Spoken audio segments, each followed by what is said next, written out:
సందక సూర్యబాబు గారు,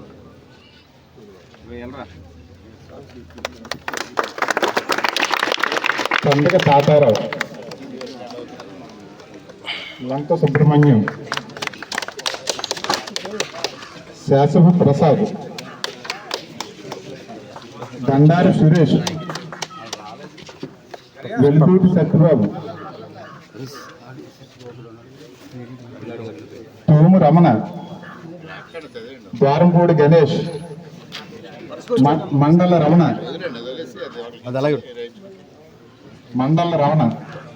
కడియాల ప్రసాద్, ఆదిరెడ్డి శివ, గూడి సత్యబాబు,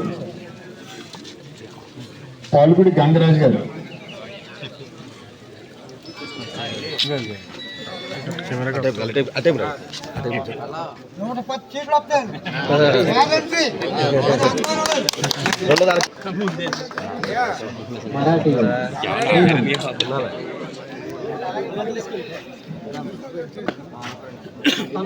మస్తానవల్లి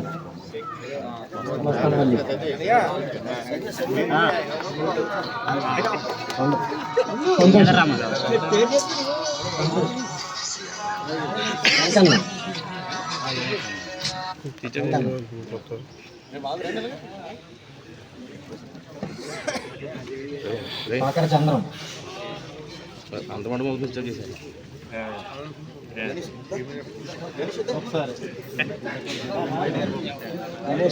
రాము మంత్రి డేర్బాబు గారికి,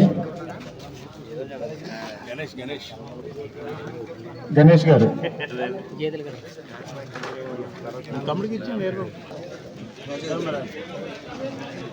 గేదెల నాగబాబు,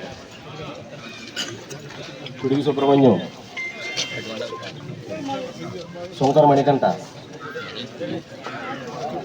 రావేటి దుర్గాప్రసాద్, లావేటి వెంకటరమణ, సరికొండ విష్ణు, కే వీరబాబు, కే మణికంఠ,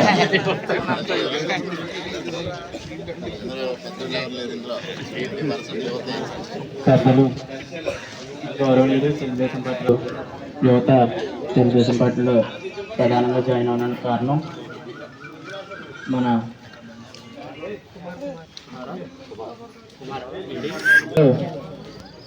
గొర్రెల అజయ్ గారిని రావాల్సిందిగా కోరుతున్నాం.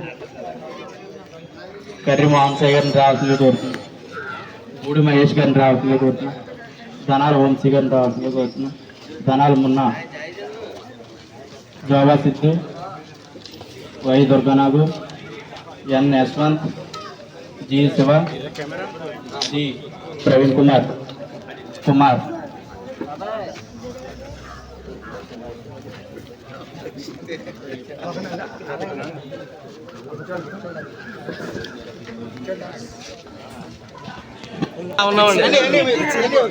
చంద్రబాబు నాయుడు గారు 2000ని 3000 చేయడానికి 5 సంవత్సరాలు పట్టింది. ప్రమాణ స్వీకారం చేసిన తర్వాత జూలై నెల 4000 రూపాయల పెన్షన్ ఇవ్వడం జరుగుతుంది. అది ఇంటికే తెచ్చి ఇవ్వడం జరుగుతుంది. అదేవిధంగా చంద్రబాబు నాయుడు గారు ఏం చెప్పారు, ఏప్రిల్ నుంచి నేను ఏ రోజైతే ప్రకటించానో ఆ రోజు నుంచి 4000 ఇస్తాను. అంటే ఈ ముందు 3 నెలలు ఏప్రిల్, మే, జూన్ 1000 చొప్పున 3000 బ్యాలెన్స్ ఉంటుంది. ఆ బ్యాలెన్స్ 3000 కూడా జూలై 1వ తారీఖున వాళ్ళకి ఇచ్చేయడం జరుగుతుంది. అంటే జూలై 1వ తారీఖున వారికి 7000 ఇస్తాం. మరలా అది 7000 అనేది ఫిగరే చెప్పి వదిలేస్తే మీరు వాళ్ళ పెన్షన్ 7000 అనుకునే ప్రమాదం ఉంటుంది. అందువల్ల ఆగస్టు నెల నుంచి మీకు ప్రతి నెల 4000 రూపాయలు మీ ఇంటికి తెచ్చిస్తారు. మీరు ఎక్కడికి వెళ్ళాల్సిన పని లేదనేది కూడా స్పష్టంగా చెప్పండి. కొంతమంది వాలంటీర్లు రాజీనామా చేస్తూ ఉన్నారు. వాళ్ళకు కూడా మీరు చెప్పాల్సింది ఏంటంటే, మీరు రాజీనామాలు చేయకుండా ఒక పద్ధతి ప్రకారంగా మీరు సహకరిస్తే మిమ్మల్నే వాలంటీర్లుగా రేపు తెలుగుదేశం ప్రభుత్వం వచ్చిన తర్వాత కంటిన్యూ చేస్తాం. మీరు 5000 రూపాయలు జీతం వస్తుంది, మీరు 10,000 చేయమని డిమాండ్ చేశారు. డిమాండ్ చేస్తే జగన్మోహన్ రెడ్డి పట్టించుకోలేదు. కానీ ఇవాళ చంద్రబాబు నాయుడు గారు 10,000 చేస్తా అన్నారు. మధ్యలో 750 రూపాయలు పెంచుతా అన్నాడు, అది కూడా పెంచలేదు. ఇటువంటి పరిస్థితుల్లో మాకు సహకరించండి, రేపు మీ ఉద్యోగాలు మీకు కంటిన్యూ అవుతాయి అనేది వాలంటీర్లు కూడా చెప్పండి విషయం. వాళ్ళు బలవంతంగా రాజీనామాలు చేస్తూ ఉన్నారు, వాళ్ళకి ఇష్టం లేకపోయినా.